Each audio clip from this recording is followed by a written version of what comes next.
বন্ধুরা, এখন আমরা সমাধান করব অধ্যায় 1 গুণ ও ভাগের ডাকের অঙ্ক। 8 নম্বর কি রয়েছে, কোনো বাড়িতে 98,000 গ্রাম চাল আছে। তাদের যদি প্রতিদিন মানে হচ্ছে একদিন, প্রতিদিন মানে হচ্ছে একদিন, তাদের প্রতিদিন 650 গ্রাম চাল লাগে, তবে কততম দিনে চাল শেষ হবে? উত্তর ক্রমবাচক সংখ্যায় দিতে হবে। আমরা প্রথমে লাইনটাকে সাজাবো। লাইনটাকে আমরা কিভাবে সাজাতে পারি? দেখো, আমাদের বের করতে কি কততম দিনে, অর্থাৎ দিনের সংখ্যা। তাহলে আমরা আগে গ্রামকে রাখবো, পরে দিনকে রাখবো। তাহলে এভাবে সাজিয়েছি। দেখো, প্রতিদিন মানে হচ্ছে একদিন, তাহলে 650 গ্রাম চাল লাগে সমান সমান একদিনে। তাহলে 98,000 গ্রাম চাল লাগে, তাহলে কি সমান সমান 98,000 ভাগ 650 দিন। তাহলে আমরা এই পাশে ভাগ করে দেখিয়ে দিব। দেখো, ভাগ করেছি। 98,000কে 650 দিয়ে ভাগ করলে কত হয়? 150। তাহলে সুতরাং ভাগফল 150, ভাগশেষ 500। তাহলে কি লিখতে পারি? 150তম দিন পরে 500 গ্রাম চাল অবশিষ্ট থাকবে। সুতরাং 150 যোগ 1 সমান সমান 151তম দিনে চাল শেষ হবে।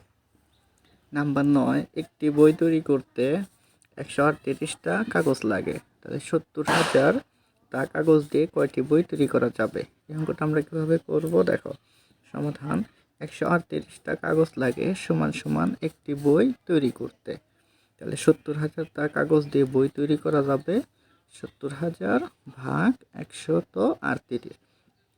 ভাগের ক্ষেত্রে বড় সংখ্যা আগে রাখতে হয়, কারণে 70,000 ভাগ 138টি। তাহলে আমরা এখানে ভাগ করব, তারপরে 138 ভাগ 70,000 দিলে প্রথমে আমরা 3 ঘরে যাব, গেলে হিসাব করলে আমাদের আসবে হচ্ছে 507। তাহলে এখানে ভাগফল 507, ভাগশেষ 34। তাহলে 507টি বই তৈরি করার পরও 34টা কাগজ থেকে যাবে। তাহলে সুতরাং 507টি বই তৈরি করা যাবে। দেখো, 10 নম্বরে কি রয়েছে? শফিক সাহেব তার নিজ গ্রামের দরিদ্র মানুষদের মাঝে 750টি 500 টাকার নোট দান করলেন। তিনি মোট কত টাকা দান করলেন? অঙ্কটা আমরা কিভাবে করব? দেখো, সমাধান করেছি। শফিক সাহেব দান করলেন 750টি 500 টাকার নোট সমান সমান 750 গুণন 500। যেহেতু 750টি 500 টাকার নোট দান করছেন, তার মানে এখানে গুণ হবে। 750 গুণন 500 টাকা। আমরা এখানে গুণ করছি। দেখো, সহজ পদ্ধতিতে 5 5 25, 25-এর 5 আছে 2, 5 7 35, 36, 37 এবং শূন্যগুলো আমরা পরবর্তীতে শুধু বসিয়ে দিব। তাহলে আমরা এখানে উত্তর বসিয়ে দিয়েছি। কত হয়েছে? 3,75,000। উত্তর 3,75,000। এই অঙ্কটাও আরেকটা বিকল্প নিয়মে করা যায়, সেটা দেখো। এই হচ্ছে বিকল্প নিয়ম, যার যেটা ভালো লাগে। দেখো, রয়েছে একটি নোটের মান 500 টাকা, সুতরাং 750টি নোটের মান 750 গুণন 500 টাকা, গুণ করলে এতই উত্তর, 3,75,000 টাকা। তারপরে দেখো 11 নম্বর, রাখি প্রতি মাসে 950 টাকা করে সঞ্চয় করে। কততম মাসে তার সঞ্চিত টাকা 50,000 টাকা অতিক্রম করবে? উত্তর ক্রমবাচক সংখ্যায়। সমাধান দেখো কিভাবে লিখতে হবে। 950 টাকা সঞ্চয় করেন সমান সমান 1 মাসে। তাহলে সুতরাং 50,000 টাকা সঞ্চয় করেন, তাহলে 50,000 ভাগ 950 মাসে। তাহলে ভাগের ক্ষেত্রে বড় সংখ্যা আগে দিতে হয়, আগে দিয়েছি। ভাগ ছোট সংখ্যা, তাহলে আমরা এখানে ভাগ করব। পঞ্চম শ্রেণীর ক্ষেত্রে ভাগগুলা পাশে দেখিয়ে দিতে হবে। তাহলে 950,000কে 950 দিয়ে ভাগ করলে কত হয়? 52। তাহলে ভাগফল 52, ভাগশেষ 600। তাহলে কি লিখতে পারি? যে 52তম মাস সঞ্চয় করার পরও 600 টাকা বাকি থাকে। তাহলে সুতরাং 52 যোগ 1 সমান সমান 53তম মাস পর সঞ্চিত 50,000 টাকা 50,000 অতিক্রম করবে। তাহলে উত্তর কত হবে? 53তম মাস, কারণ 52তম মাস যাওয়ার পরও আরও 600 টাকা অবশিষ্ট ছিল। এই কারণে 1 যোগ করে 53তম মাস পর্যন্ত সঞ্চয় করা যাবে। দেখো, 12 নম্বর অঙ্কে কি রয়েছে?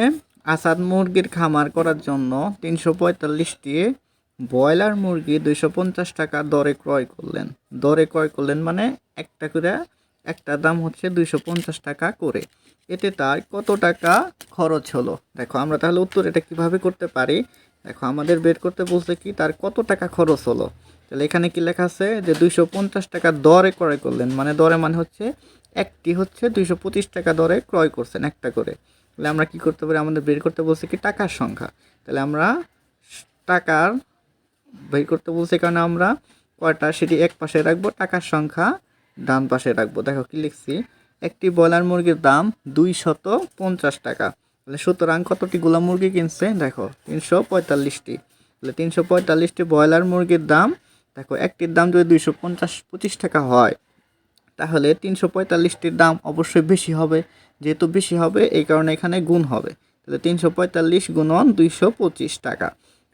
আশা করি তোমরা ইতিমধ্যেই গুণন শিখে গেছো। না শিখতে পারলে অবশ্যই ভিডিও দেখে নেবে, আমাদের প্লে লিস্টে দেওয়া আছে বা আগে ইতিমধ্যে শিখে যাওয়ার কথা। তাহলে এত গুণ করলে কত হবে, 77,625 টাকা। তাহলে আমাদের উত্তর এইটাই যে 77,625 টাকা খরচ হলো। আশা করি তোমরা সহজেই করতে পারবে। দেখো 13 নম্বরে কি রয়েছে, একটি আলমারিতে 650টি বই রাখা যায়। এরকম কতটি আলমারিতে, এখানে কি বলছে একক দশক শতক হাজার অযুত লক্ষ, তার মানে 3,79,680টি বই রাখা যাবে। তাহলে এটাকে আমরা কিভাবে করতে পারি, দেখো এখানে কিসের সংখ্যা চাইছে, কতটি আলমারি, তার মানে আলমারিকে আমরা এই পাশে রাখবো ডান পাশে। তাহলে আমরা সাজাই, লাইনটা কিভাবে সাজাতে পারি, দেখো 600 প্রথমে লেখা আছে একটি আলমারিতে এতটি বই রাখা, তাহলে 560টি বই রাখা যায় একটি আলমারিতে। তোমরা এখানে সমান সমান দিতেও পারো আবার নাও দিতে পারো ইচ্ছা। তাহলে দিয়ে দিলাম, যেহেতু নিচে দিয়েছি এই কারণে। দেখো 560টি বই রাখা যায় সমান সমান একটি আলমারিতে।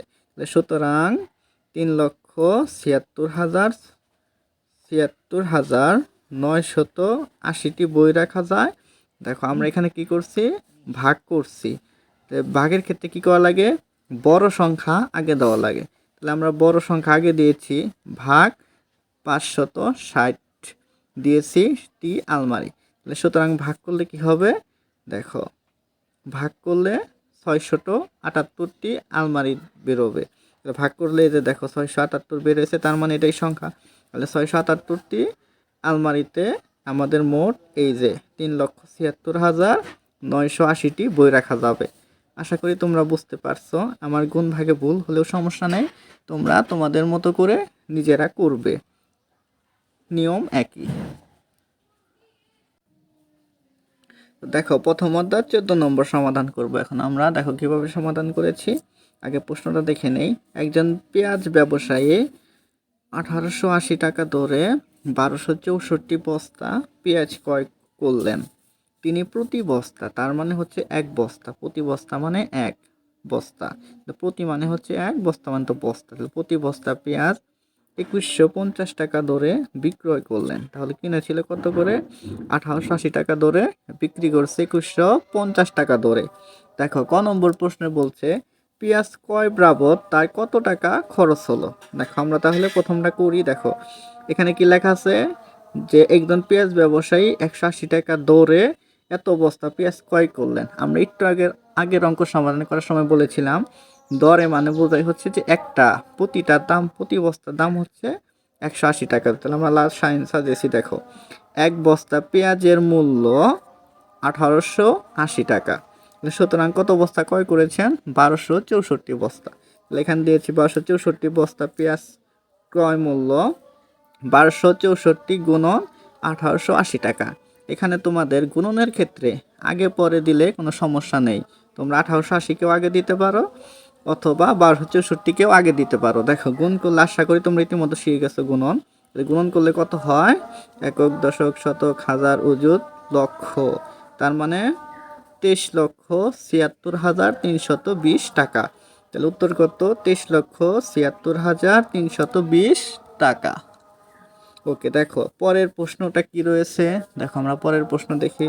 পরের প্রশ্ন বলছে পেঁয়াজ বিক্রির পর তার কত টাকা লাভ হলো। দেখো কত টাকা লাভ হলো সেটা আমরা কিভাবে বের করব। দেখো কত টাকা দিয়ে বস্তা ক্রয় করে সেটা আমরা ক নম্বরে পেলাম, কত, এই যে 23,76,320 টাকা দিয়ে সে বস্তাগুলো ক্রয় করেছিল। তাহলে আমরা দেখো প্রথমে আগে বিক্রয় করছে কত টাকা সেটা আমরা বের করে নেই। তাহলে প্রথমে আমরা হচ্ছে কত টাকা বিক্রি করলো সেটা বের করে তারপরে কত টাকা ক্রয় করছে সেটাই থেকে আমরা বিয়োগ করব। তো আমরা যদি দেখো কোনো একটা জিনিস যে আমরা একটা জিনিস কিনলাম হচ্ছে 18 টাকা এবং বিক্রি করলাম হচ্ছে 20 টাকা, তাহলে আমাদের কিভাবে কত টাকা লাভ হলো এটা আমরা কিভাবে বের করতে পারি? আমরা সহজে বের করতে পারি যে আমরা 20 টাকা তো বিক্রি করছি, তাহলে বিক্রি মূল্য হচ্ছে আমরা ক্রয় মূল্য থেকে বিয়োগ করব, যা হবে সেটাই হচ্ছে আমাদের লাভ টাকা। তাহলে চলো আমরা দেখি, আমরা তো আগে কত বিক্রি করলো সেটা দেখে নিই। দেখো আমরা লিখেছি যে এক বস্তা পেঁয়াজের বিক্রয় মূল্য 2150 টাকা এবং সে কত বস্তা বিক্রি করছে, দেখো তিনি যে কয় বস্তা ক্রয় করছে সেই কয় বস্তাই তো আবার বিক্রি করবেন। তাহলে কত বস্তা ক্রয় করেছিল, এই যে ডাকে 1264 বস্তা। তাহলে আমরা লিখেছি দেখো এক বস্তা পেঁয়াজের বিক্রয় মূল্য 2150 টাকা। তাহলে 1264 বস্তা পেঁয়াজের বিক্রয় মূল্য 1264 গুণন 2150, তাহলে গুণ করলে কত হয় দেখো 27,14,600 টাকা। দেখো আমরা একটু আগে বলেছি যে যেহেতু বেশি দামে বিক্রি করছে তাহলে আমরা কি করতে পারি, লাভ কি হলো সেটা কিভাবে বের করতে পারি। দেখো এই দাম হিসাব করে দেখাইলাম যে বিক্রয় মূল্য থেকে আমরা ক্রয় মূল্যকে বাদ দিব। তাহলে আমরা দেখো লিখি যে 1264, দেখো 1264 বস্তা পেঁয়াজের বিক্রয় মূল্য 27,14,600 টাকা। তাহলে 1264 বস্তা পেঁয়াজের ক্রয় মূল্য কত, 23,76,320 টাকা। তাহলে আমরা বিয়োগ করব, তাহলে আমরা বিয়োগ করি। দেখো বিয়োগ করলে কত হবে, 3,38,280 টাকা। সুতরাং লাভ হলো 3,38,280 টাকা। তোমরা শেষে উত্তর লিখে দিবে যে উত্তর লাভ 3,38,280 টাকা। দেখো এই হচ্ছে তোমাদের এই সম্পূর্ণ অধ্যায়ের সমাধান। আশা করি ভালো লেগেছে। ধন্যবাদ।